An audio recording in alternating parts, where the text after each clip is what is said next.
Greetings, healthcare colleagues. My name is Kevin Kowchak. I'm the founder and CEO of Chemical Q Device. Here to discussion 86, Thursday, June 8th, 2023.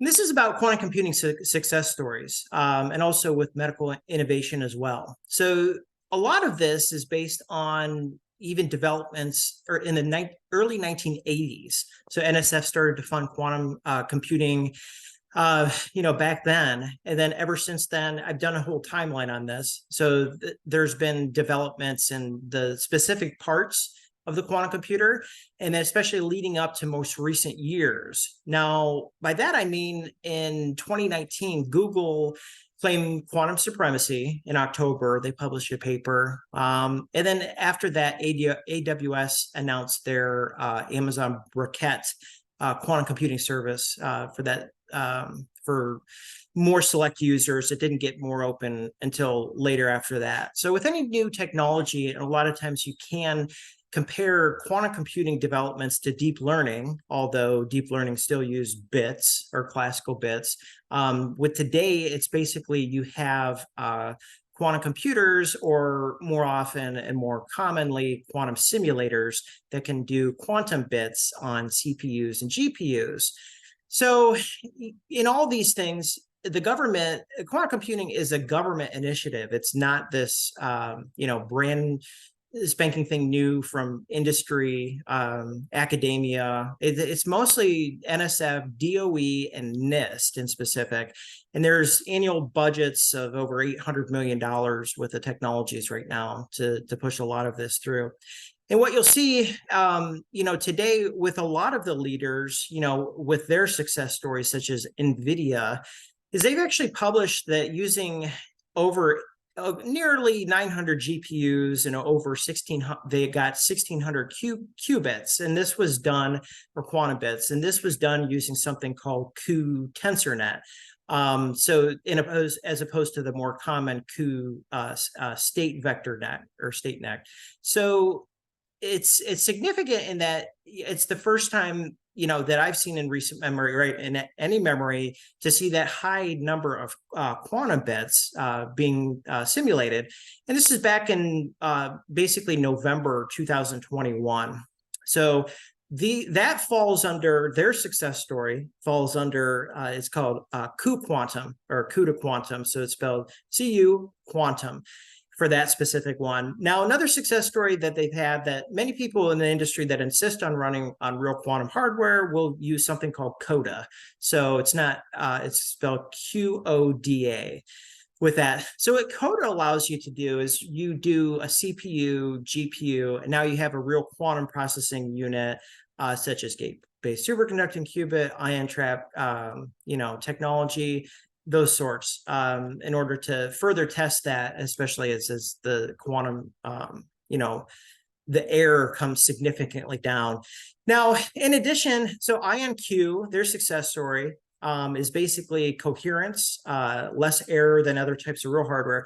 And keep in mind, a lot of this doesn't even touch, close to simulators or, what CPUs are doing with bits, but out of hardware, they're up there along with Quantinium by Honeywell. They've also had some pretty good bank partnerships, Fidelity, I believe Goldman Sachs, and the list goes on in automotive and so on and so forth. I had mentioned AWS Braket before, and so basically AWS Braket is they have trapped ion quantum computers from IonQ, gate-based superconducting qubits from OQC.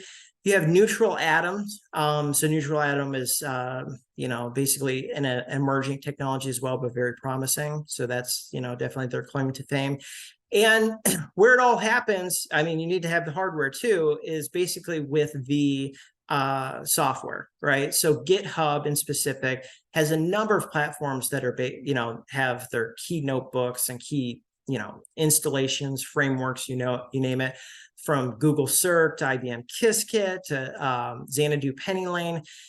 And it's a focus point. It really is. So if you're looking to, learn how to code in quantum computing, just open this brand new open new notebook, cite your sources, and there you go.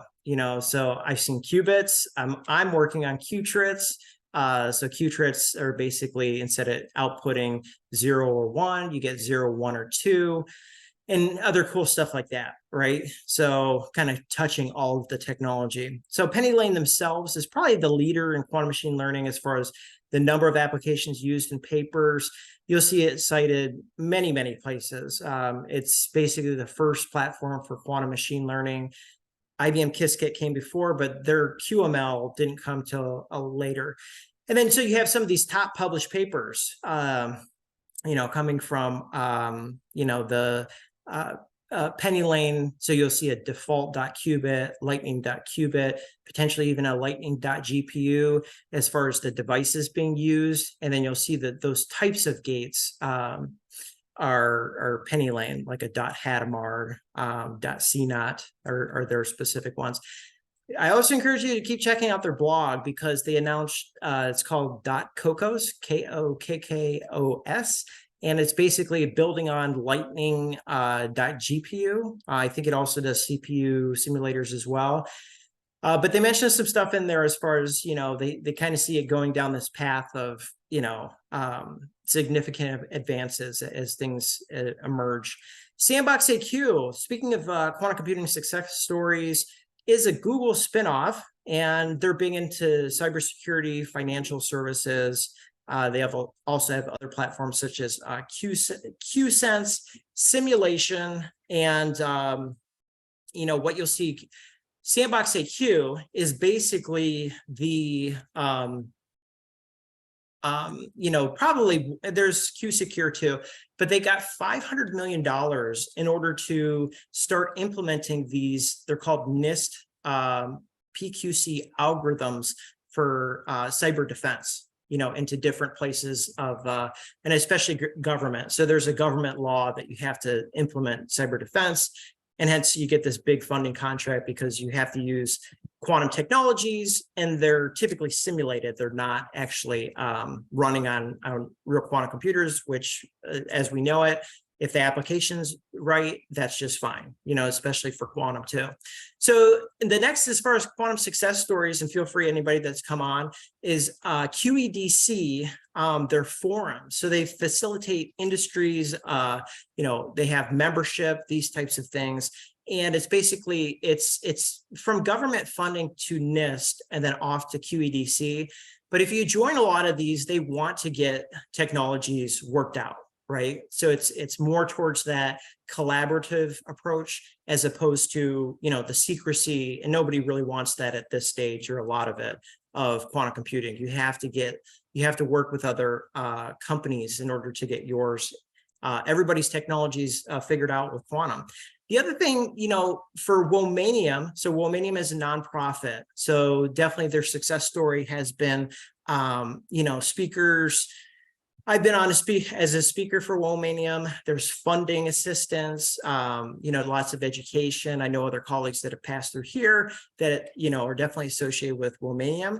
And then also with Unitary Fund, it's relatively new to me, but it's big names backing it. William Zhang, some of the top talent, but it's meant for micro grants, for the tech community. So if you're working in quantum, to help you get up and running.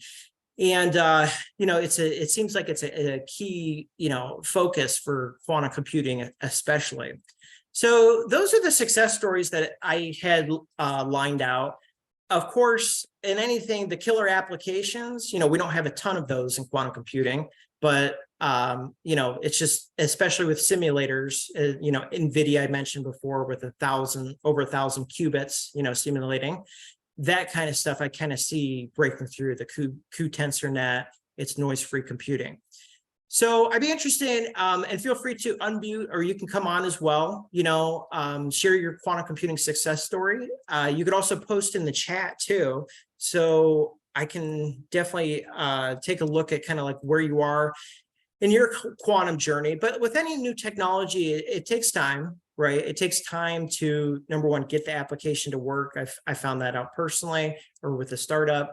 And then to improve performance can be another big jump too. You're dealing with different mechanics behind it. So with that, any questions or comments, regarding any of these kind of quantum success stories that got brought up here? And then, so if not, so we've touched on a lot of things, as far as different organizations benefiting from, quantum computing, or even taking the dive into it is the more common approach with it. And I want to just highlight a couple things. If you really want to succeed in quantum computing, I would highly suggest starting out with these models. So I've done an IBM Qiskit I've done 2 IBM Qiskits, 2 penny lanes, and you just start learning from it. You improve on it, and then you also have to check for performance. You have to check for overfitting. You have to check for everything like that you would in regular machine learning. It's a different nature. So sometimes you might gain in one area and then you have to readjust everything after the fact because you're still learning from the model. So, but that's a good launching point. So to the point of, if you want your own quantum algorithms, your own platform, these types of things, is that it just, you have to get an understanding of what's going on and what you're doing, before you have an awesome quantum algorithm. So that's typically a goal that people have. It's just getting to that point can be a little bit longer than you thought, and perhaps a little bit more tedious as well. So what we're discussing is basically we went over a bunch of the quantum computing success stories. So this ranges from NVIDIA to IonQ, AWS Briquette, GitHub, Penny Lane, Sandbox IQ, QEDC, Womanium, and Unitary Fund. So of those, and anybody, feel free to, you can unmute or come on if you have your own quantum computing success story. So the chat is also for, if you just have very basic questions, that's completely fine. I'll break it down, because a lot of the stuff that I work on is, it goes back to that fundamental, what's the difference between a qubit or a qubit, those types of things as well. And, try to strive to get your own application. I've done 3,500 brain images. This is quantum transfer learning. And I was able to develop, new algorithms that I could do that, like just get it to run. And then, so the next steps is, fully evaluating it and seeing, is there anything else to improve, it's just a standard approaches you would take with machine learning too. So any questions or comments? So Michael or Amin, feel free to unmute yourself, or you can come on as well.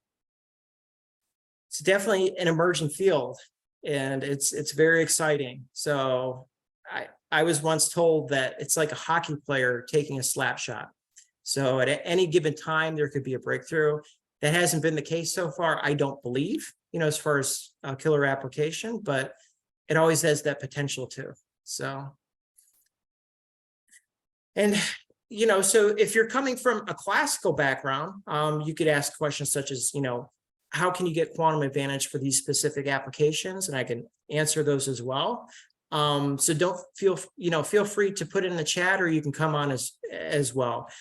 So in previous discussions, I kind of took university or an academic approach.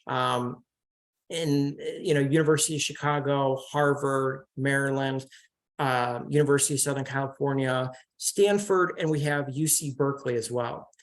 So definitely a lot of innovation there. You could see some of the top names getting their PhDs, especially from Berkeley. So we're talking about Scott Anderson, John Martinis, these, you'll see these names in literature a lot. So, what are the next steps? So what are the next steps for quantum? So it all comes down to what you're running your programs, your software, your algorithms on. In quantum simulators, expect more qubits. It's still going to be error-free. If you do greater GPUs, not as much time relative to running one.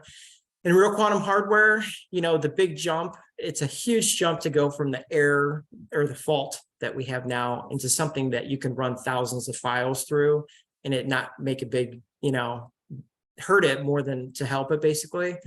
So there's forecasters out there, for technology, and you can see different quantum computing reports, those types of things. But if you want applications now, it's probably looking like either a tensor network or state vec, quantum simulators. Amazon has them. NVIDIA has them too. NVIDIA more GPU.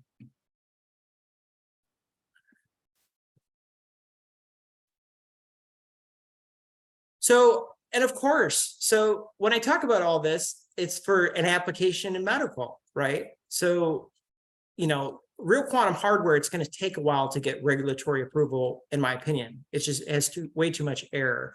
But the quantum simulators, we're already using quantum simulators in cybersecurity. So expect to see similar types of things in healthcare too. I'm not sure as far as if there's going to be any restrictions on how you can use a classical computer with quantum bits. But that's something that's going to come up for sure. And then also the types of applications that'll be best suited to quantum and certain aspects of quantum. It's trying to, do things precisely, but you don't want them to because you're trying to generalize something. So say, for instance, like images. So it'll all play out as far as like what will be the applications most suited to use the specific part of the code with quantum. And again, feel free to put in the chat any other questions or comments you have here too. And, it's what, June 8th, something like that, going into summer. Get your summer project started right now. It's I've got 4 or 5 things that I'm working on as far as developing them in quantum.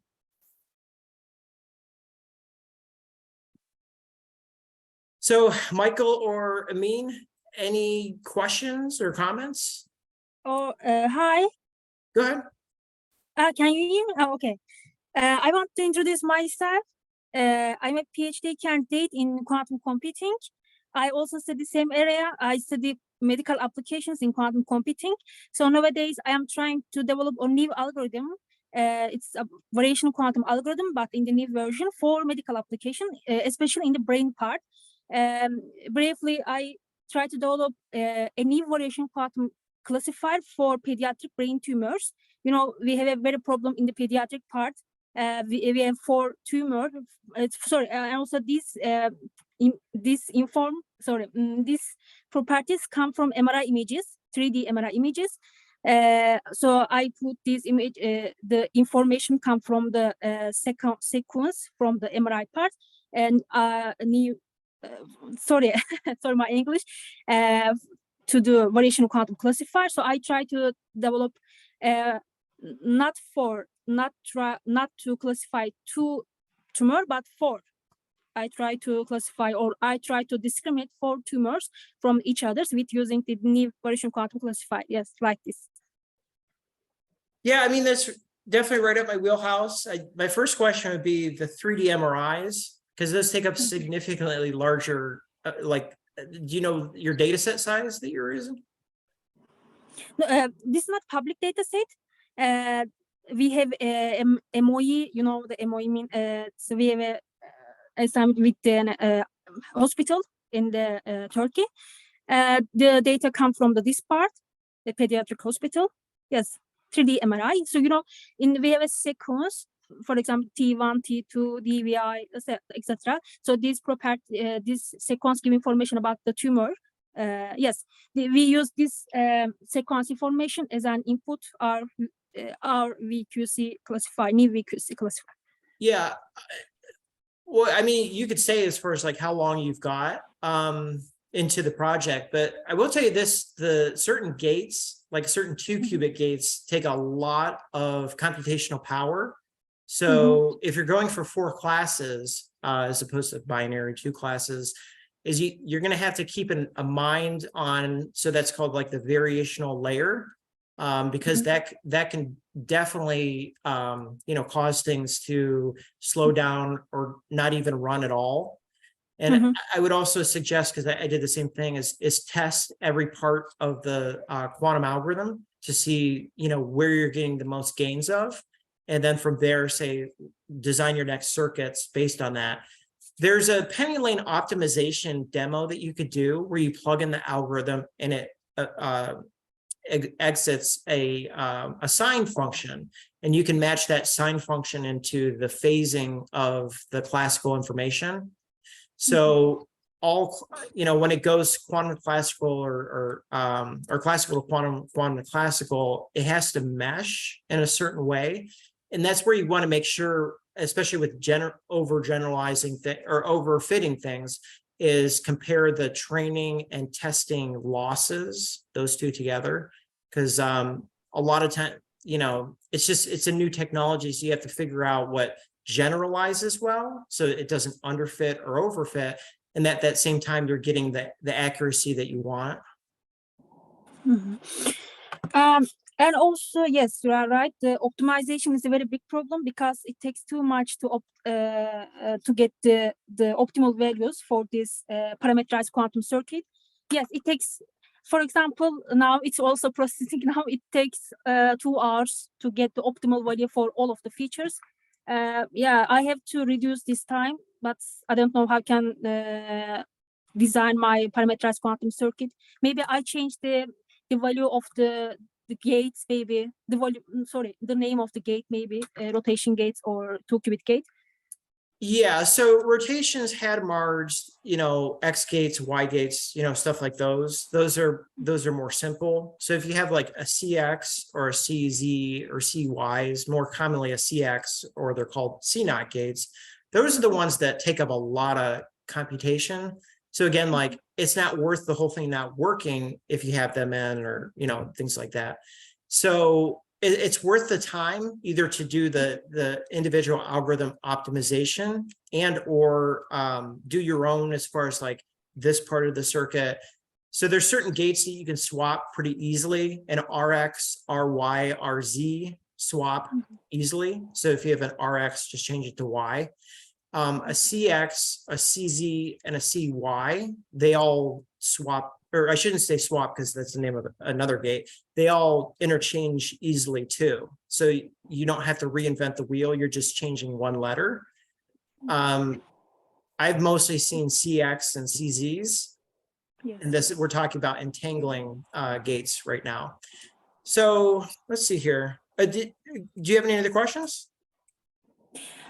Yeah. Also, I have an accuracy value I see in my screen, 75. Yes, 75 accuracy. Maybe how can I increase this accuracy? So can you give me an advice for this? Yes, you are right. I have to change the parameterized circuit value, but you also study the same area in medical parts. So yeah, I mean, the biggest thing is the data set. If you're sure on data set and, split ratio and the quality of images, I've had brain images where they're not all axials. So they're like, some will have a sagittal view, and it's just, if you have especially if you get a limited number of images. So data set quality, data set size, for sure, those two. And then, if you have any, questions regarding that, feel free to ask. And then what's it hooked up to? Like what other convolutional neural net are these, like ResNets, AlexNets? What's your other part of your code for classical? No, I try classical quantum. I try classical deep learning neural network. You mean transfer learning methods? Yes, I try. I get the nearly 90% accuracy, 90% for many transfer learning methods. For example, Res2net. It's very good for these applications, but most value is 90%. Yeah, I mean, the bulk of it is going to come at this stage for most quantum computing. It's from the output, like your loss in accuracy coming off of a convolutional neural net. So there's two main approaches you can do. So you mentioned quantum transfer learning, which I've done.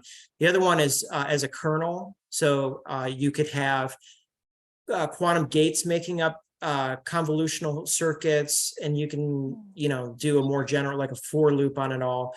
So you really have to make sure the classical part is right, because the quantum part at this point looks like it's helping it. And again, you always want to check for other factors too, like the machine learning, things that can go wrong classically that'll happen, with quantum too. So I did studies between ResNet 18, 34, 50, 101, and 152. And it was always the smallest convolutional neural net, the 18. It stands for 18 layers. That was faster and it had best performance. So if you have anything like that, like ResNet, check to make sure what type of ResNet you're using. And also at higher, bigger convolutional neural nets can overfit the data because the output features are higher, right? So if you have 10,000 images and then you're in a ResNet 152, which is like 2048, that's a relatively high number. So you might not use that until you get up to, several thousand more images. So it just depends on that. And we'll come back to this too. I just wanted to address Michael's comment here. So are there any themes you're seeing with health systems investing in quantum computing solutions? Are private health systems or universities? So I'll tell you the big ones. So the big ones, Cleveland Clinic and IBM. So IBM installed the biggest or the first ever quantum computer in healthcare at Cleveland Clinic, like a real quantum computer. They have a 10-year partnership between them, and this includes we're at year 1 or 2, or they're at year 1 or 2. You have Mount Sinai Hospital, that's with Sandbox AQ, and that's cybersecurity. You have NYU Langone, that's a health system in New York. And then so they do quantum sensing, quantum computers for MRI analysis, advancing it all. So those are the big ones. And then, yes, you're going to come across. So you don't, most people think I have to have a quantum computer, but in reality, especially with NVIDIA, GPU, multi-GPUs being noise free, don't always look for that. Like, quantum simulators, expected, there's a Tom's Hardware paper and another market report expected for single qubit, single GPU systems simulators to be more popular than quantum hardware. Yeah, so, without going down, most universities, I'd say big hospital systems are aware of quantum computing. And I mean, it makes sense to me, and it's like second nature just because I do it all the time. But for the bulk of the world, it's still in that transition of what is quantum computing kind of thing. Some of the recent discussions, and you can look through those too, but MIT, Harvard, they're really big into quantum. So Harvard has a medical school. MIT is definitely, it's in Boston or Cambridge, that same area. And, they work with other organizations that have medical aspects to them. So,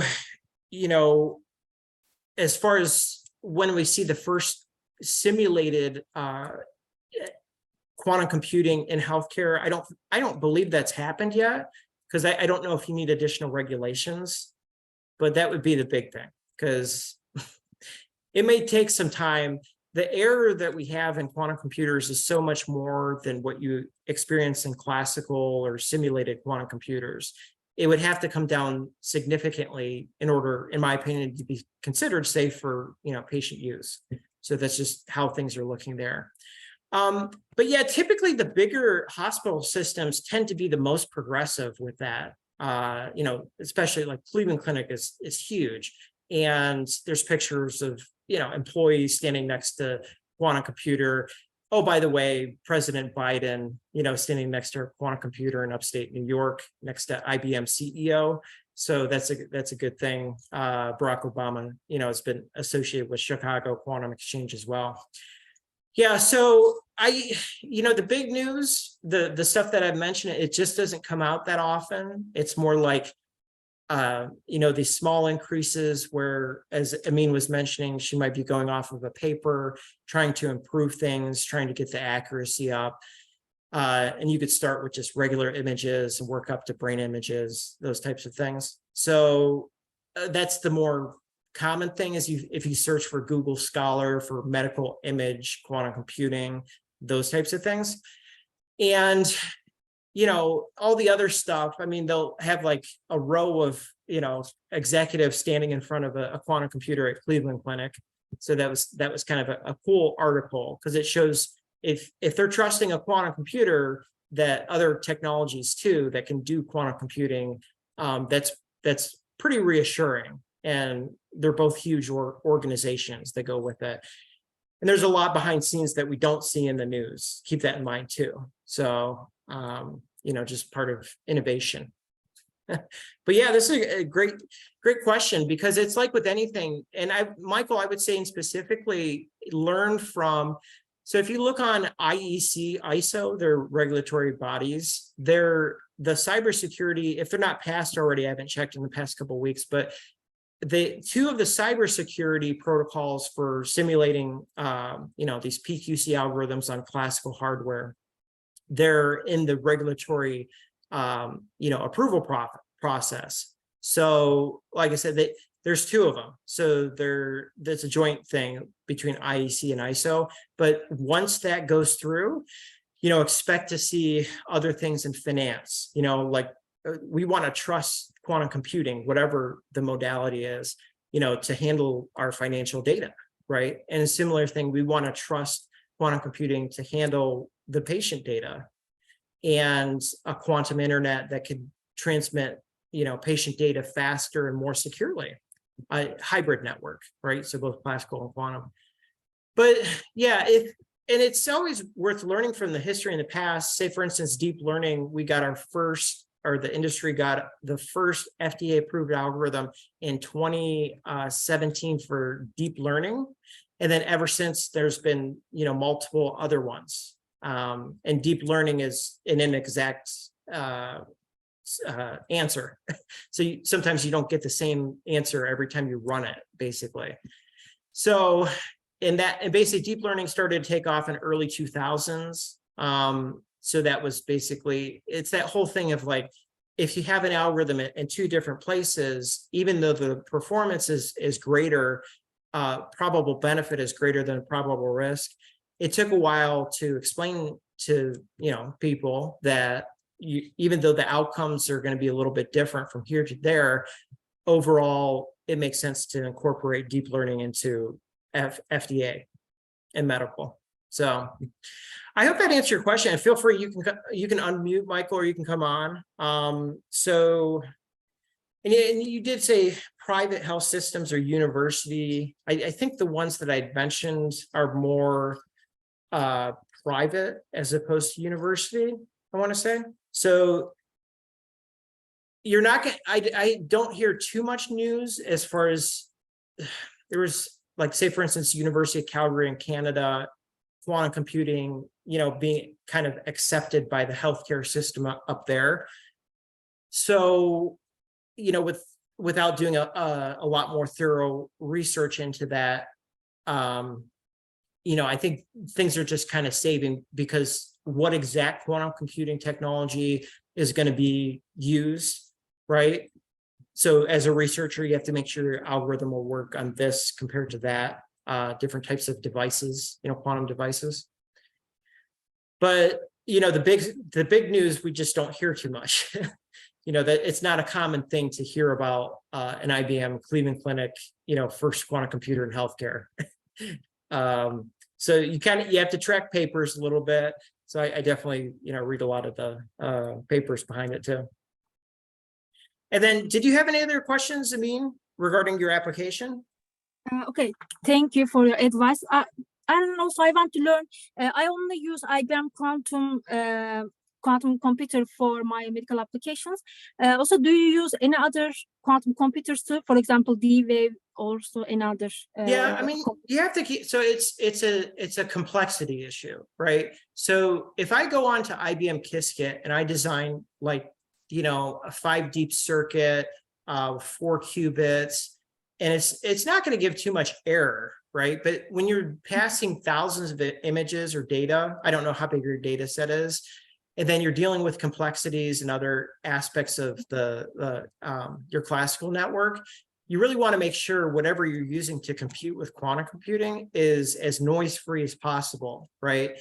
If you're looking to do a proof of concept, I did see a proof of concept by INQ where they did, say, for instance, road signs on a real quantum computer, and say when they get up to like 10 classes, their accuracy, will go down significantly because the quantum hardware is still relatively noisy. So, I mean, you've probably heard from me enough, but it's that type of thing. It's like, the only noise-free solution are either GPUs like NVIDIA's cuQuantum, Penny Lane, IBM Qiskit. If you want performance, because you were talking accuracy, like those types of things, but you should be able to get stuff go through. It's just the quantum computers also tend to be a lot more expensive, right? So if you want a proof of concept on ion trap or gate-based superconducting qubits and you don't care as much about accuracy, you should be able to get that to work out. But keep in mind of like the overall system, because you had mentioned, 20 or 2 hours. I don't know if you were talking like to do like how many epochs, like 10 or 100, but it's a combination between data set size for sure and number of epochs that you're running. Typically you get better results at higher epochs, but it takes more time. Batch size is huge. So I would say besides data set size and quality issues, batch size, huge. Typically more images, in my experience, you increase batch size. So if I ran double the batch size, what I have right now, on my notebooks, I run out of RAM, right? Because between the quantum simulator, the number of images, if you want to send so many images, like you want to send 50, versus like 25. So if you send 50 in, it's going to spike the RAM up, right? So then if you're running on a GPU, then you have to switch to a GPU with more RAM. So you it sounds like you have a handle on this, but, think about those things as far as like, what's that going to do, right? And I got lucky because I ran a lot of this stuff for 10 classes. And if I would have added another layer of gates, it does make it crash, right? So you run out of RAM or GRAM or, graphical RAM, whatever you're using to run. So, I'd say the principle, and people hate doing this, is bumping up, right? Start with something and then get it to work and then bump up again and then get that to work. So just plan on that, right? Because if you plan on it succeeding with your hard task right away and you fail, then, then where do you go, right? So you kind of have to think like, will this run? Will this run at this data set size, batch size, my selected GPU, those types of things?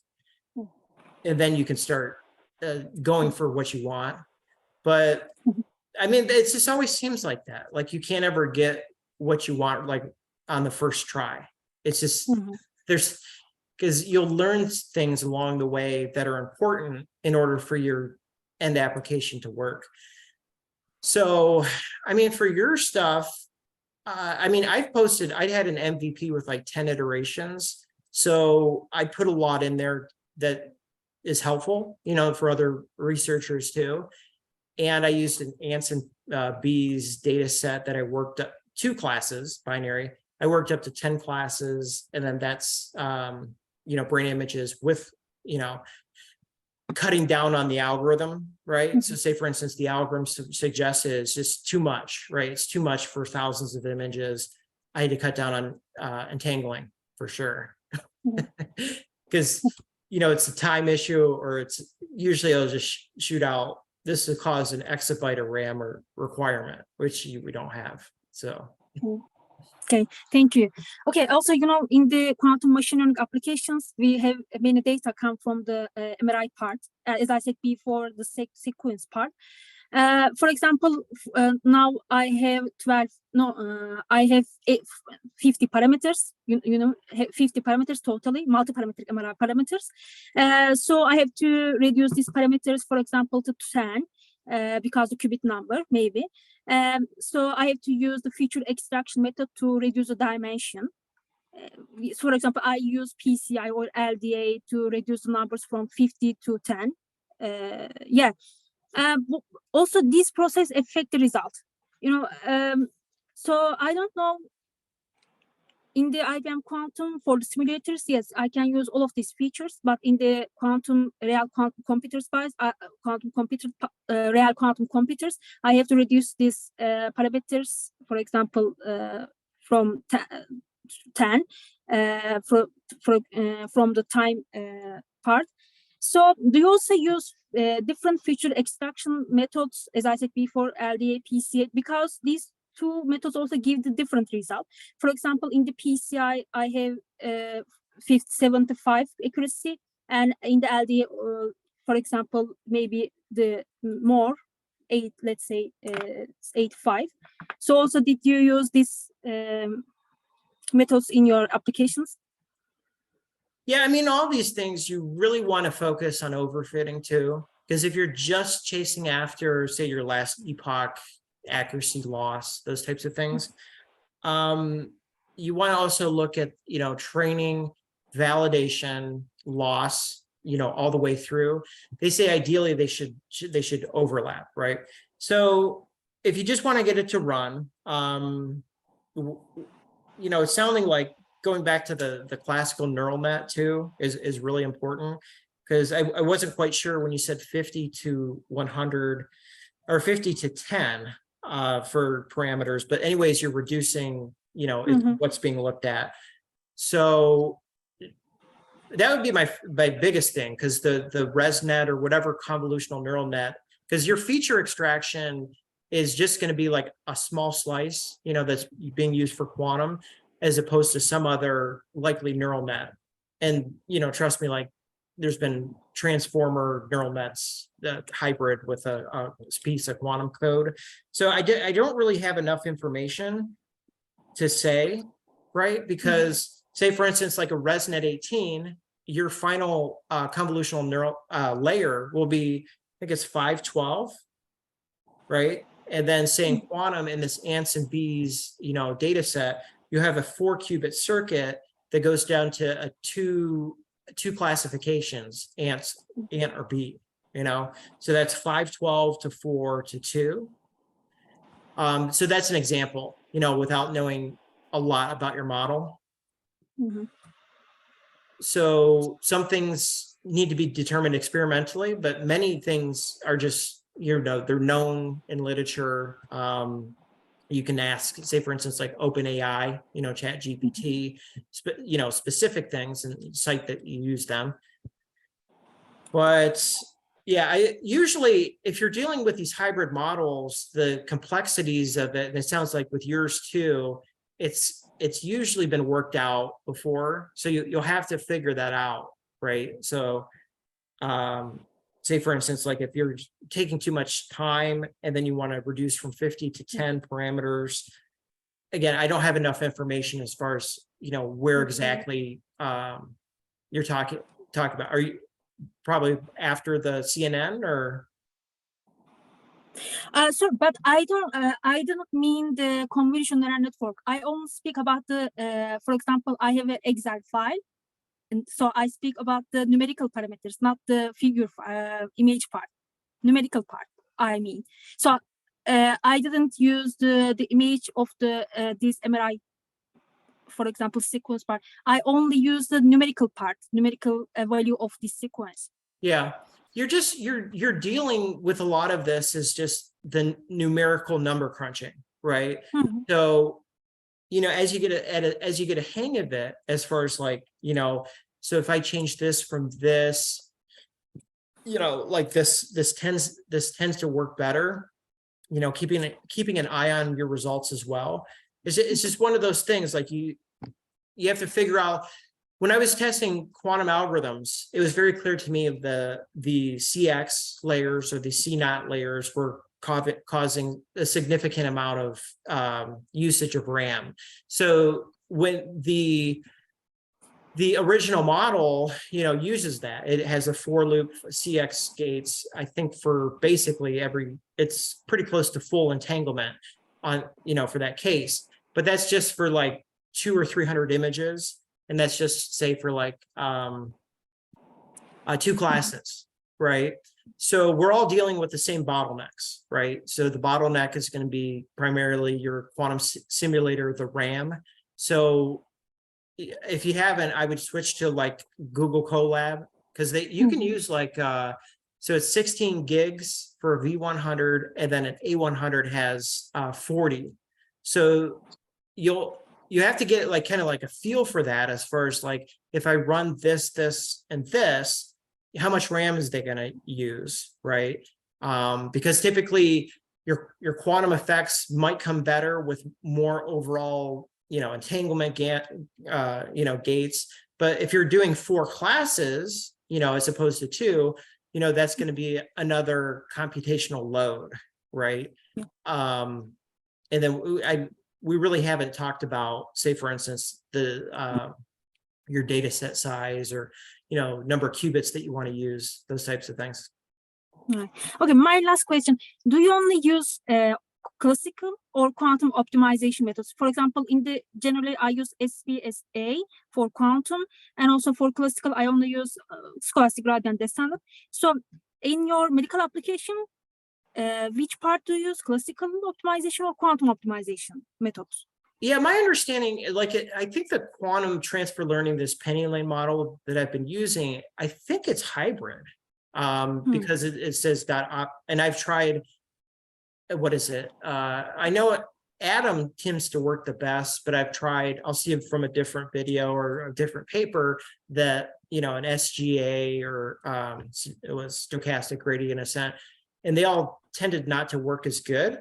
So I think it just depends, but and it depends on the method too, because like if you have something where your quantum circuit is more installed, on the actual convolutional layer, or it actually is sliding across the image, as opposed to like in quantum transfer learning, it's part of the final classification layer. So those are 2 different cases for being optimized.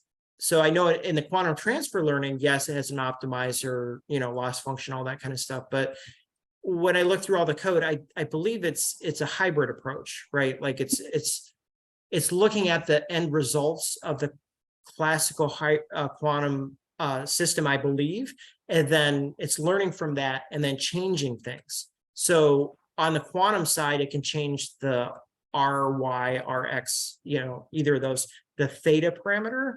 And on the classical side, I think it can change other things too.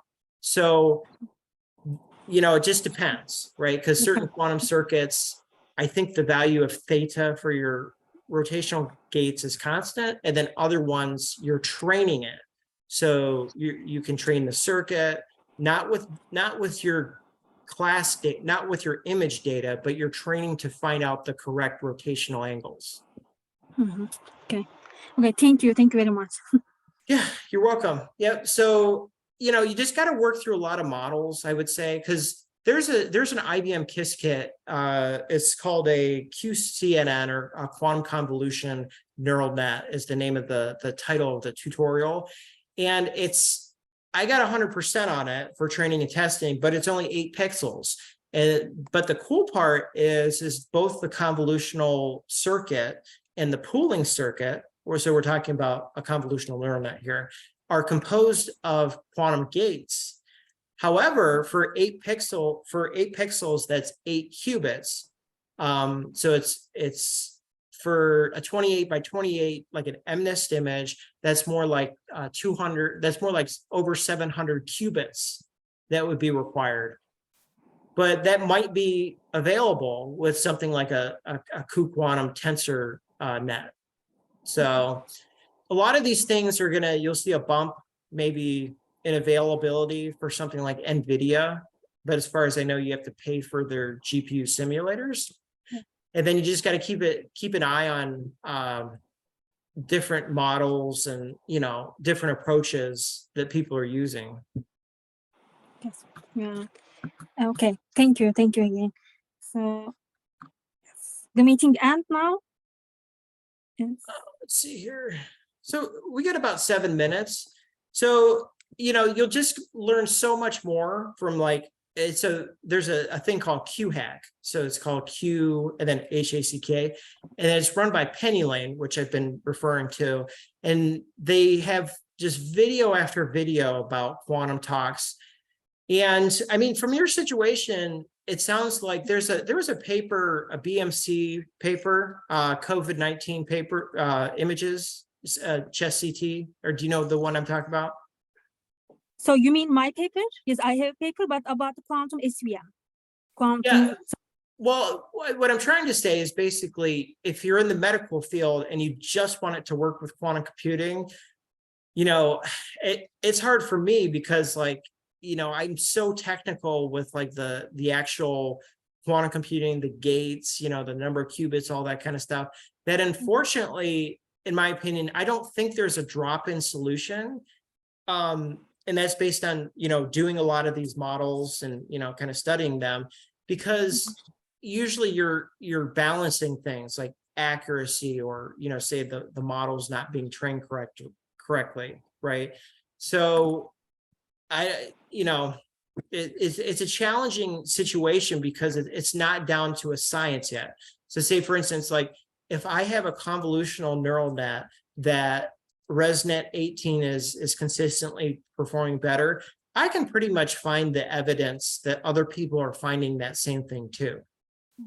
And then, so if they're running on different data sets, sometimes an MNIST data set will be like a standard that people use. So do you have a paper about this part? So everything's on LinkedIn. So I did an MVP, 10 iterations. So it's 10 classes. So, you could just search for Kevin Krawczyk on LinkedIn. It's also on chemicalqdevice.com. And then, so the biggest ones is I did a June update and a May update, those two. And then the April kind of has some other, they're non-medical, but some other models as well, kind of getting to this point. Okay, I will look at them. Okay, so thank you again. Yeah, you're welcome. Any other questions? No, I don't have. So I can leave now. Okay, thank you again. Thank you. Okay, all right, take care.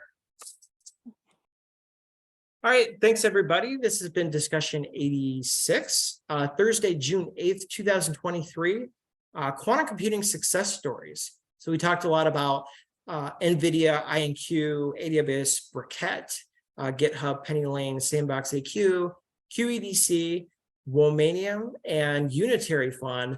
Definitely among those numbers as we continue to code as an industry, and the hardware and the simulators get better. Thanks, everybody. Have a good night. Take care.